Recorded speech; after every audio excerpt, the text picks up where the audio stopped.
첫 번째는 풍선은 무기였다입니다. 북한이 지난 4일에 이어서 3일 만에 또 쓰레기 풍선을 우리 쪽으로 날려보냈습니다. 그런데 북한이 이렇게 지속적으로 날리고 있는 풍선이 이 제작 공법 등을 분석해본 결과 이게 단순한 쓰레기 투하용이 아니고 사실상 무기로 봐야 한다. 이런 정부 당국의 분석이 나왔다고 합니다. 네, 맞습니다. 합동참모본부는 오늘 새벽 북한이 쓰레기 풍선으로 추정되는 물체를 또다시 부양하고 있다고 밝혔는데요. 이어서 풍향을 고려할 때 경기도 등 수도권으로 날아갈 가능성이 있다면서 낙하물은 접촉하지 말고 꼭 신고해달라고 당부했습니다. 북한이 대남 풍선 도발에 나선 건 지난 4일에 이어서 3일 만인데 지난 5월 말부터 올해 누적된 횟수가 무려 25차례에 달합니다. 내용물을 보면요. 대부분 생활 쓰레기로 위험 물질은 없었지만 서울 지역에도 꽤 많은 풍선 낙하물이 발견되면서 시민들의 피로감이 점점 커지고 있습니다. 그런데 앞서 말했듯이요. 이제 국방부 차원에서 국회에 낸 자료를 보니까 이 풍선이 무기가 될 수도 있다. 또 실제 무기로 작용하고 있다. 이런 분석이 나오니까 결국 시민들의 불안감 커질 수밖에 없습니다. 네, 북한이 지난 5월부터 살포한 쓰레기 풍선, 이 쓰레기에 채운 비닐봉지에 화약띠를 둘러서 제작한 걸로 파악됐다는 조선일보 보도가 나왔습니다. 그러니까 이 발열 타이머 장치가 불꽃을 일으켜서 이 화약발을 폭발시키는 상태로 쓰레기를 떨어뜨렸다는 건데요.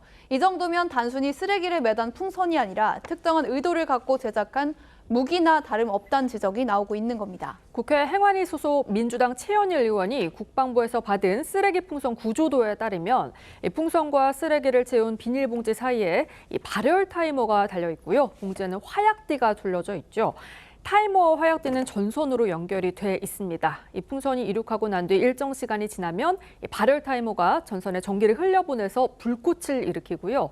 그러면서 봉지를 두른 화약띠가 터지면서 안에 있는 쓰레기가 넓게 뿌려지게 된다는 건데요. 이를 두고 최현일 의원은 과거 운동회 때 박을 터뜨리는 것과 같은 구조로 보인다면서 그동안은 발열 타이머에 연결된 열선이 봉지를 녹여서 쓰레기를 떨어뜨렸다라고 알려졌었는데 사실상 화약이 봉지를 터뜨린 거다라고 전했습니다. 이렇게 화약띠의 존재가 확인이 되면서요. 일부 쓰레기 풍선이 떨어진 곳에서 이제 불이 났던 그런 일이 있었죠. 이 불이 난 원인, 그것에 대한 의문도 풀리게 됐습니다. 네, 맞습니다. 북한이 풍선 살포 빈도를 높이면서 수도권 일부 지역에서는 이로 인한 화재가 종종 발생하고 있는 상황인데요. 최현일 의원이 행안부에서 받은 자료에 따르면요. 창고와 공장에 불이 나거나 차량 유리, 건물 지붕이 파손되는 등 피해가 70여 건이 넘는다고 합니다. 이에 대해서 합참 관계자는 타이머에 설정한 시간보다 일찍 풍선이 떨어지면 지상에서 화약이 터지면서 쓰레기 봉지에 불이 붙을 수 있다고 전했습니다. 또 고무풍선에는 수소가스를 채운 걸로 확인됐다는데요. 이 군당국 관계자는 일반적으로 기구를 띄울 땐 가볍고 안전한 헬륨가스를 쓰는데 이 대신에 가격이 싼 수소를 쓴 것으로 보인다고 분석했습니다. 실제로 수소는 우리가 풍선 내부에 사용하는 헬륨가스에 비해서 10분의 1 가격 수준으로 싼데 불이 붙으면 폭발하는 성질이 있어 위험성이 크다고 합니다. 뿐만 아니라 우리 군은 북한이 오물풍선 하나를 만드는데 10만 원 정도 들인 걸로 추정됐다고 전했는데요. 최근까지 총 5,530여 개를 살포했으니 쓰레기 풍선 살포에 북한은 약 5억 5,300만 원을 들인 셈입니다.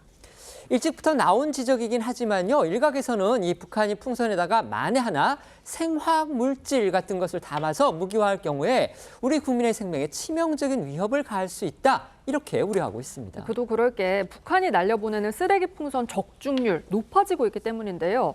군당국 관계자는 처음에는 서해 바다에 떨어지는 풍선도 많았는데 횟수를 거듭할수록 우리나라 땅에 떨어지는 오물풍선 비율이 높아지고 있다라고 전했습니다.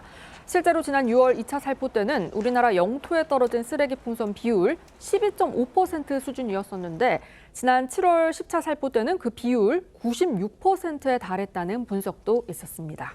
네, 또 군 전문가들은요, 쓰레기 풍선 수천 개를 살포하면서 이 풍향과 풍속, 타이머의 작동 시간, 그리고 풍선에 채우는 수소가스의 양 등에 대한 노하우가 데이터가 북한에 쌓이고 있는 것으로 보인다면서 나중에는 목표물을 꽤 정확하게 타격할 수 있다고도 말했습니다.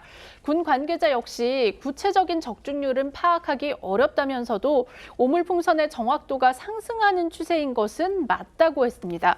다만 이성준 합참 공보실장은 오늘 브리핑을 통해서 이 발열 타이머에 열을 발생시키는 데 도움을 주는 화약 성분이 있으나 이것이 폭발을 일으킬 수준은 아닌 것으로 판단하고 있다고 말했습니다.